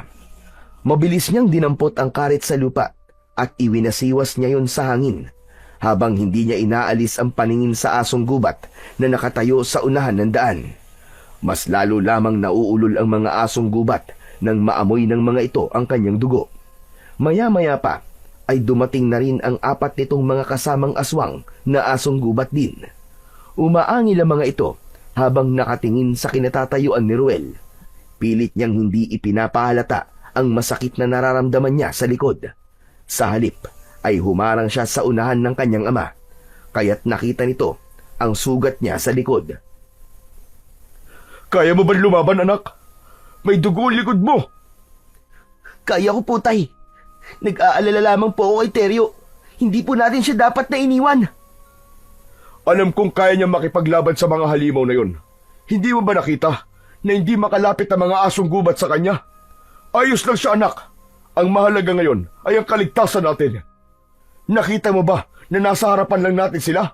Anumang oras ay susugod na sila sa atin para patayin tayo at lantangan. Tay, ayun na nga. Sumugod na sila. Lumapit na po tayo sa tricycad natin. Iniharang ni Ruel ang kanyang sarili sa prinsipe ng aswang. Mabilis niyang iwinasiwas ang kanyang karet, kaya hindi ito kagad nakasugod. Ilang sandali pa ay ang mga kasama nitong asong gubat ang lumapit sa kanya. Isang malakas na pagtaga ang kanyang ginawa. Tinamaan ng kulay itim na asong gubat sa leeg. Bumagsak ito sa lupa, habang pumalit naman sa pag-atake ang kulay abong asong gubat. Umikot siya sa ere at hindi siya nakapaniwalang tinamaan niya ang asong gubat sa likod nito. Umaangin na bumagsak ang asong gubat sa lupa, kaya naman napaatras ang prinsipe ng aswang na alimpuyo. Baka sa mukha nito ang pag-aalala sa nakikitang husay sa pakikipaglaban ng batang si Ruel. Bigla itong nag-anyong kulay puting asong gubat na may itim sa noo at kumaripas ng takbo papalayo sa kanila habang bahag ang buntot nito. Hanggang sa nawala ito sa madilim na bahagi ng kakahuyan. Naiwan ang dalawang kasama nito na mabilis na sumugod sa kanyang kinaroroonan. Saktong pagtalon ng asong gubat sa kanyang kinatatayuan. Sinalubong naman niya yon ng saksak sa leeg dito. Bumaon ang talim ng kanyang karet at paghila niya ay kasamang tumalsik ang dugo ng asong gubat sa kanyang katawan. Nagulat siya sa lakas ng loob na naghari sa kanyang kaloob-looban ng mga sandaling yon. Parang may kung anong malakas na enerhiyang gumapang sa kanyang buong katawan at napatay niya ang lahat ng mga asong gubat.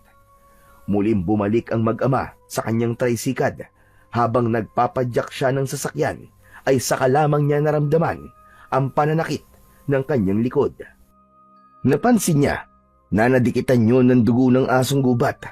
Habang abala siya sa pagpadyak sa kanyang tricycad, biglang napasigaw ang kanyang ama. Anak! Sa likod mo! Nagulat si Ruel sa biglang pagsulpot ng prinsipe ng mga aswang mula sa madilim na bahagi ng kakahuyan. Bigla siyang nilukso nito sa kanyang likuran. Muntik siyang mahulog sa kanyang sasakyang tricycad.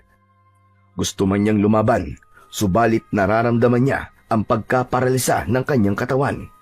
Pakiramdam niya ay bigla siyang nanghina at nakaramdam ng panginginig ng katawan.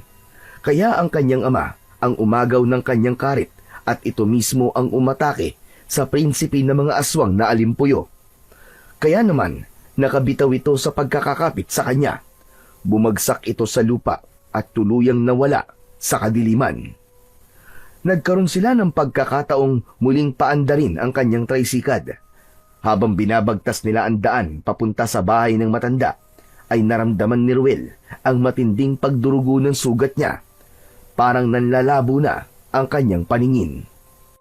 Tay, parang di ko na kaya. Kayo na lang po magpadyak ng tricycad. Parang nangihina na po ang katawan ko. Nahihilo po ako. Diyos ko, baka gumapang na ang lason sa dugo mo mula sa dugo ng asong gubat. Dito ka, anak. Magpalit tayo ng pwesto. Humawak ka mabuti. Nang makapagpalitan sila ng kanyang ama, ay naramdaman ni Ruel ang mabilis na pagpadyak ng kanyang ama sa tricycad. Pakiramdam niya ay may nakadagan sa kanyang dibdib. Halos mahabol niya ang sarili niyang hininga. Habang ang malakas na hangin na bumabangga sa kanyang muka ay patunay na mabilis ang pagpapatakbo ng kanyang ama sa kanilang sasakyan. Konting tiis na lang, anak. Kapit lang. Malapit na tayo. Gagaling ka, anak. Nandito lang si tatay. Ilang minuto pagkatapos ay dumating na sila sa tapat ng bahay ng matanda. Narinig niya ang yabag ng paa ng matanda matapos na magtawag ang kanyang ama. Nagulat si Kakang Maria nang makita siya sa ganoong kalagayan. Nilakihan ng matanda ang pagkakabukas ng pinto nito. Kahit nanlalabo ang kanyang paningin, ay kagad na hinagilap ng kanyang tingin si Kaloy. Subalit wala ang lalaki. Tila nauunawaan naman ng matanda ang ibig niyang sabihin. Si Kaloy ba hinahanap mo? Pansamantala siyang umuwi sa kanila dahil gusto raw niyang makita ang kanyang pamilya. Kakang Maria, hindi niyo po dapat siya pinayagang umalis. Nasa panganib po siya. Si Teryo nga po. Nakita kong sinasalakay ng mga aswang. Kakang Maria, kailangan pumahanap natin siya. Nasa panganib siya. Yaski ka, bata ka. Huwag mo na munang isipin si Kaloy. Mahiga ka na muna sa katre mo. Sarili mo muna ang isipin mo. Malala ang kalagayan mo. Ilang oras lang ay maaari ka ng mahawa ng mga aswang na umatake sa'yo. Mabuti na lamang at naisama mo ang iyong ama. Nabanggit na po ni Ruel kung ano po ang kailangan niyo sa akin. Paano po ba kami makakakuha ng mutya ng dagta ng kasoy? Saka ko na lamang ipapaliwanag sa'yo, Albert. Gagamutin ko na muna si Ruel. Hindi dapat tumagal ang dugo ng asong gubat sa sugat niya. Dahil kahit talsik lang ng asong gubat ang dumikit sa dugo niya, ay siguradong mahahawa siya nito. Habang nakapikit ang mga mata ni Ruel, ay narinig niya ang yabag ng paa ng matandang papasok sa kwarto nito. Ilang minuto pagkatapos ay bumalik itong may dalang tela at palangganang may tubig. Naramdaman niya ang pagdampi ng malamig na tubig sa kanyang likod. Kasunod ang mainit na dinikdik na halamang gamot na itinapal sa kanyang sugat. Maya-maya pa ay nagsindi ito ng tabako at ibinuga ang usok sa kanyang likod. Pangtanggal daw yun ng impeksyon at pagpapawala ng bisa ng hawa ng aswang na alimpuyo. Ilang minuto lang mawawala na ang pananakit ng iyong sugat. Mabuti na lamang at hindi malalim ang sugat mo sa likod, Roel. Kakang Maria, nakaharap ko na po ang prinsipe ng aswang na alimpuyo. Higit na mas malakas siya. Malaki na ang kanyang ipinagbago. Kaya nga wala ng ibang paraan. Kailangan na nating makuha ang mutya ng dagta ng kasoy, Albert. Ang ipinagtataka ko lang ay kung bakit nasa bakuran yon ng mga bagong lipat na dayo sa mansyon. Ang alin po ba, Kakang Maria? Ang puno ng kasoy. Nasa bakuran ng bahay ng mga sigera. Aalamin ko pa kung sino ang mga tao ito. Pero, nadaanan namin sila kanina. At maging ito po ay sinasalakay na rin ng mga asong gubat. Pero sa nakita ko po kanina, sa tingin ko may alam ang lalaking yun pagdating sa pakikipaglaban. Hanggat wala sa anak mo ang mutya ng dagta ng kasoy, hindi natin makikilala kung sino ang tunay na kalaban. Alalahanin mong makapangyarihan ang prinsipe ng mga aswang, lalo na kapag sumikat na ang kulay pulang buwan. Maya-maya pa ay naramdaman ni Ruel ang pagginhawa ng kanyang pakiramdam, kaya nakabangon na siya sa kanyang kinahihigaan at napasandal siya sa dingding ng kwarto ng matanda. Ilang sandali pa ay narinig nila ang pagbalandra ng pinto sa bahay ng matanda. Nakita nila ang bagong dating na si Kaloy. Habol ang hininga nito na halatang nanggaling sa pagtakbo. Kakang Maria, alam ko na po.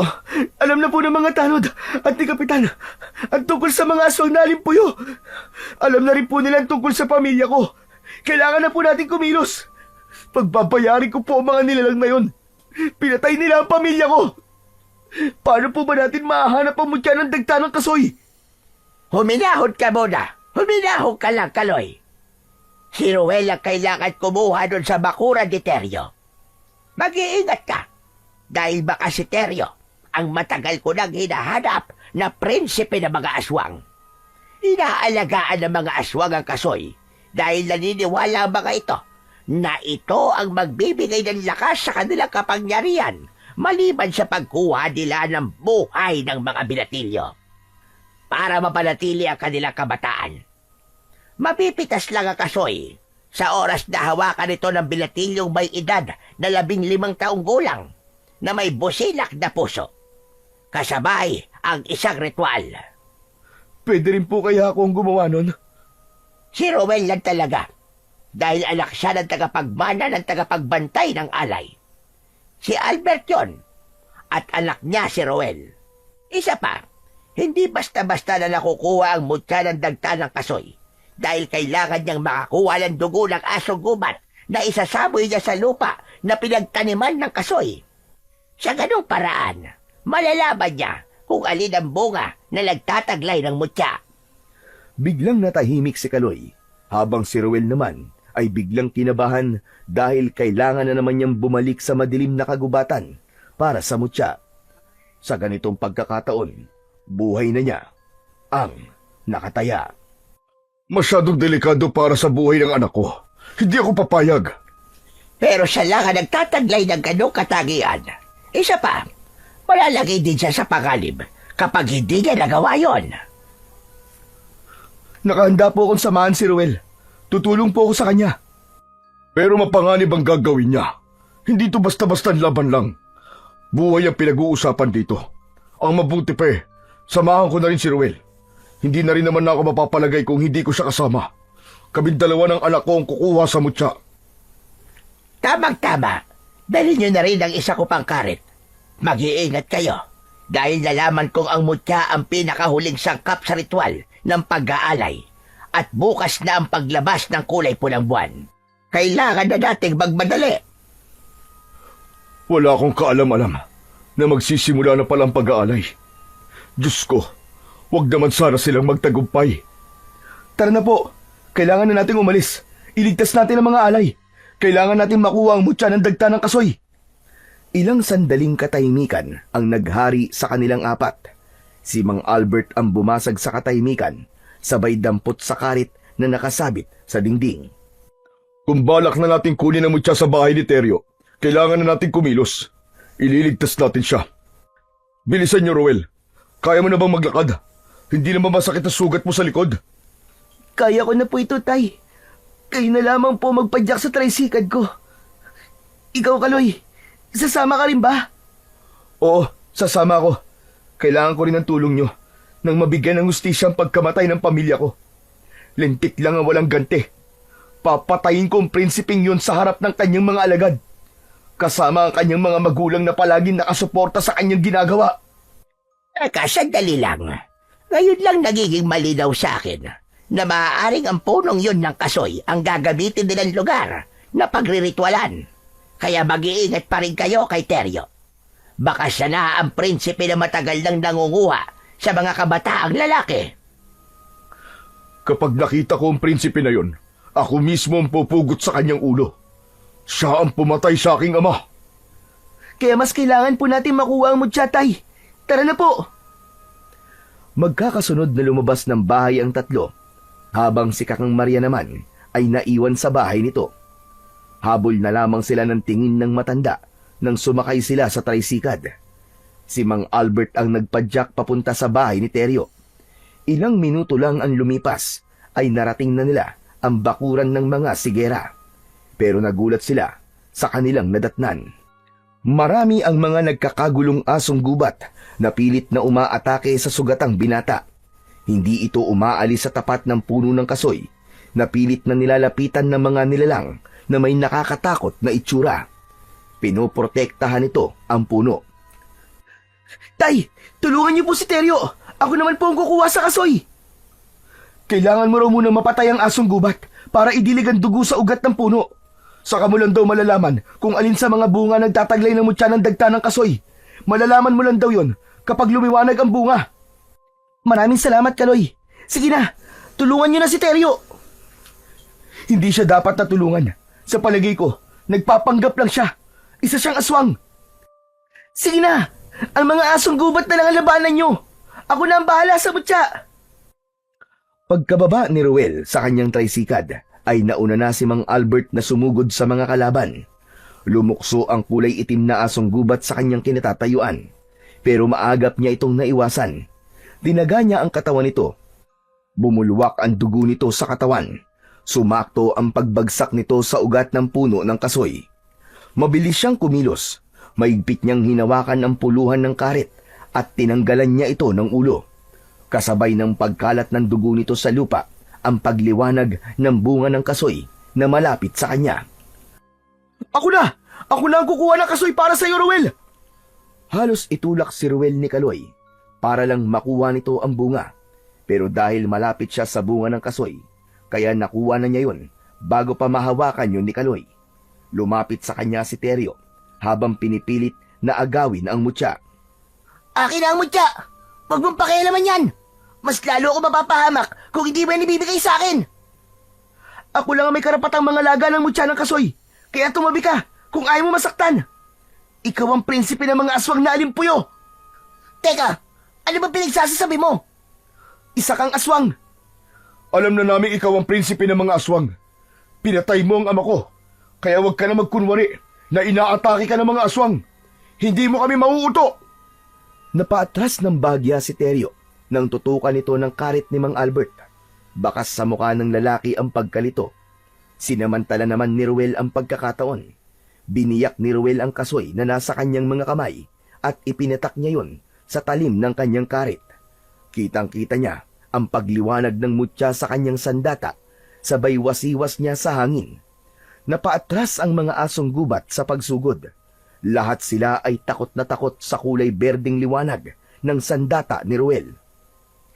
Nagkakamali kayo! Hindi ako ang prinsipe! Hindi pa man natatapos ni Teryo ang sasabihin nito, ay bigla itong inatake ng asong gubat sa likuran nito. Tinamaan ito ng pangil ng aso sa braso nito at bumagsak ito sa lupa. Kahit nasa panganib na ang buhay nito, ay sinikap pa rin itong magpaliwanag. Ako ang alay ng aswang para sa kanilang prinsipe. Kaya ko inaalagaan ang pinakahuling sangkap ng kanilang ritual. Dahil hinihintay ko ang tunay na tagapangalaga ng mutya. Kung ikaw nga yun, Ruel, talagang para sa iyo yan. Tulungan mo ako. Hindi ako ang kalaban dito. Biglang lumakas ang liwanag na nagmumula sa talim ng sandata ni Ruel at lumapit yun sa nakatayong si Kaloy. Nanlalaki ang kanyang mga mata nang makita niya ang biglang pagbabago ng kulay ng mga mata ni Kaloy. Tumubo ang maliit nitong sungay sa noo. Humaba ang mga ngipin nito at nagkaroon ng buntot. Anak ng putya! Siya ang prinsipe ng mga aswang! Nilinlang niya tayo! Ang husay mo. Naisahan mo ako Nagawa mo magpanggap para lang makuha ang mutya. Hindi ka na makakaligtas. Hindi ako natatakot sa'yo. Kahit may sungay ka pa. Mabilis siyang tumakbo papalapit sa prinsipe ng aswang, pero hindi niya inaasahan ang malakidlat nitong bilis sa pagkilos. Naramdaman niya kagad ang kamao nito habang nakadakot sa kanyang leeg. Kaya naman, nabitiwan niya ang kanyang hawak na karit at bumagsak yon sa lupa. Habang si Teryo naman ay nagawa ng makaalis sa pag-atake ng mga asong gubat at kasama na itong nakatayo sa tabi ni Mang Albert. Nagulat ang mga ito sa bilis ng pangyayari. Sa higpit ng pagkakasakal ni Kaloy sa leeg ni Ruel, ay nahirapan siyang makagalaw. Umangat ang kanyang paa sa lupa, kasabay ng pag-angat din ng liwanag na bumalot sa kanyang buong katawan, na parang sumanib sa kanya ang kakaibang pakiramdam. Gumapang ang malakas na enerhiya sa buo niyang katawan. Sa pagpupumiglas ni Ruel, nabitiwan siya ng aswang na prinsipe. Bumagsak siyang nakatayo sa lupa, habang matalim ang matang nakatingin sa muka ng kalaban. Nagpasirko-sirko siya sa ere at pagpatak niya sa lupa ay sakto sa kinalalagyan ng kanyang nahulog na karit. Mabilis ngayong dinampot at humarap sa mga kalaban. Nawala rin ang sakit ng kanyang katawan, para siyang nag-ibang katauhan. Hindi ka magtatagumpay na kumuha pa ng isa pang buhay para sa kasamaan mong halimaw ka. Kailanman ay hindi magtatagumpay ang kasamaan laban sa kabutihan. Nagtagumpay na ako. Nakuha ko ng buhay ng mahal mong lolo. At nalinlang ko kayo, mga inutil. Heto na ang katapusan mong hayop ka. Lasapin mo ang galit ko. Akma na sana niyang tatagain si Kaloy nang sinugod naman siya ng mga alagad nito, kaya pansamantala siyang napalayo sa prinsipe ng mga aswang. Pinagtataga niya ang lahat ng mga asong gubat na humaharang sa kanyang daan. Napatay na rin niya ang hari at reyna ng mga aswang habang papalapit siya sa kinatatayuan ng prinsipe. Maging ito ay nagulat rin sa biglang pagbalot ng liwanag sa kanyang katawan. Nanlalaki ang mga mata nito na hindi makagalaw sa kinaroroonan. Biglang nanigas ang tuhod nito dahil natalo ng liwanag ng kanyang sandata. Lahat ng tamaan ng kanyang karit ay bumabagsak sa lupa. Nasusunog ang mga ito sa dagta ng kasoy na nasa talim ng kanyang sandata. Biglang dumating ang mga alagad ng prinsipe, kaya maging si Teryo at Mang Albert ay tumulong na rin sa pakikipaglaban sa mga halimaw. Bakit ba nagmamatigas pa kayo? Isuko na lamang ninyo ang mga buhay nyo. Wala na rin naman kayong magagawa. Ikaw ang sumuko. Wala ka mapapala sa amin, hayop ka. Buhay mo mawawala, hindi mga buhay namin. Bumalik ka sa ilalim ng lupa. Ako ang magpapasya para sa mga buhay nyo. Nakangisi itong sumugod sa kanilang kinatatayuan. Nagpaikot-ikot ito sa ere habang nakalabas ang pangil. Nakatutok din ang kuko nito sa kanya na iwinawasiwas pa sa ere. Mabilis niyang nailaga ng mga pag-atake nito. Gumanti siya rito ng taga. Tumulong na rin si Teryo at Mang Albert. Pero mabilis kung kumilos si Kaloy. Sumigaw ito ng malakas, kaya naman sumugod na rin ang mga alagad nito at pinagtulungan silang tatlo. Pagtaga ni Ruel sa katawan ng kulay abong asong gubat ay bumagsak ito sa lupa habang nagkikikisay ang katawan. kasabay ng paggapang ng malaasidong sugat nito sa katawan at natunaw ang katawan nito hanggang sa masunog ito na parang papel. Nagalit ang prinsipe sa ginawa ni Ruel. Mabilis itong umatake kay Ruel, kaya lang nahawakan na ito ni Mang Albert. Sinamantala niya ang pagkakataon na yon. Tumalon siya sa ere at pagbagsak niya sa harapan ni Kaloy ay kasabay naman ng kanyang pagtaga sa leeg nito. Hindi pa nasiyahan si Mang Albert. Pinagtatagari nito ang leeg ng prinsipe. Kahit nakahandusay na ito sa lupa, ay hindi nila tinigilan na mag-ama. Hanggang hindi napupugot ang ulo nito. Galit na hinina ni Ruel ang ulo nito. At sa huling pagtaga niya, ay saka lamang napugot ang ulo ng prinsipe ng mga aswang. Natigilan si Teryo, maging ang bagong dating na si Kakang Maria. Hindi ito makapaniwalang si Kaloy ang prinsipe ng mga aswang dahil lumapit at nagpanggap pa ito sa matanda na biktima ng aswang. Napalapit ang matanda habang sapo ng palad ang bibig nito. Kinuha ni Ruel ang kanyang mutya ng kasoy sa lupa at piniga niya ang katas na yon sa katawan ng wala ng buhay na si Kaloy. Tila asido ang patak na yon na unti-unting tumutunaw sa katawan nito hanggang sa tuluyan na itong maabo at ang natira na lamang ay ang pugot na ulo ng prinsipe. Nagbalik na ito sa anyo bilang isang kulay puting asong gubat na may itim sa noo. Hinawakan ni Ruel ang ulo at nagbibirong iniabot yon kay Kakang Maria. Oh, Kakang Maria! Nakita ko po kasi mahilig kayo rito eh. Idagdag niyo po sa koleksyon niyo sa mga ulo po na nasa kusina niyo. Damuho ka, bata ka. Eh bakit ako magtatabi yan? Tatak po ng tagumpay ito, Kakang Maria. Malilinis na rin po sa wakas ang pangalan niyo. Hindi na po nila iisipin na aswang po kayo. Hindi maaari. Ganun lang ang buhay ng prinsipe na yan. Kulang pa ang buhay niya sa mga buhay na kinuha niya para lamang mapanatili ang kanyang kabataan. Pambihira. Muntik na tayo ron ah. Hindi ko na halatang si Kaloy pala ang aswang na alimpuyo. Ang akala ko nga nung una si Ruel ang prinsipe ng mga aswang. Kaya nagalit ako sa kanya nung kinuha niya ang iniingatan kong mutya ng dagta ng kasoy. Si Lolo nagpapunta sa akin dito. Akala niya ay hindi na ako masusundan. Yun naman pala malakas ang pang-amoy ng aswang na yan. Ano nang plano mo ngayon, Teryo? Magtatayo na mineral station ko. Sira. Di, inagawan mo naman kami ng hanap buhay ni tatay. Sabay silang nagkatawanan habang lumalabas ng bakuran ng bahay ni Teryo. Nagkalat ang mga katawan ng asong gubat sa daan. Sabay-sabay na rin na natunaw ang mga ito na parang papel dahil sa epekto ng mutya ng dagta ng kasoy. Sumakay si Mang Albert, Ruel at Kakang Maria sa kanyang tricycad habang naiwan naman si Teryo sa mansyon. Dala nila ang pugot na ulo ng prinsipe ng mga aswang. Pagsapit nila sa tulay ay bumaba sila para ibaon ang pugot na ulo ng prinsipe sa lupa. Tumagal lamang ng 10 minuto ang paghukay. Pagkatapos mailibing ang ulo ni Kaloy, ay tahimik na rin silang umalis sa lugar na yon. Kinabukasan ay makikitang namamahagi si Ruel ng bote na may lamang bagoong sa buong baryo ng Pag-asa. Habang ang kanyang mga tubig ay maaga naman niyang naipamahagi sa kanyang kababaryo. Magmula ng gabing yon, ang pagsikat ng kulay pulang buwan ay wala ng banta ng panganib. Sa halip, isa raw itong palatandaan sa masaganang ani ng kanilang mga pananim na kasoy. Masayang nabuhay ang lahat ng payapa at tahimik dahil sa kanilang pananampalataya sa ating Puong May Kapal.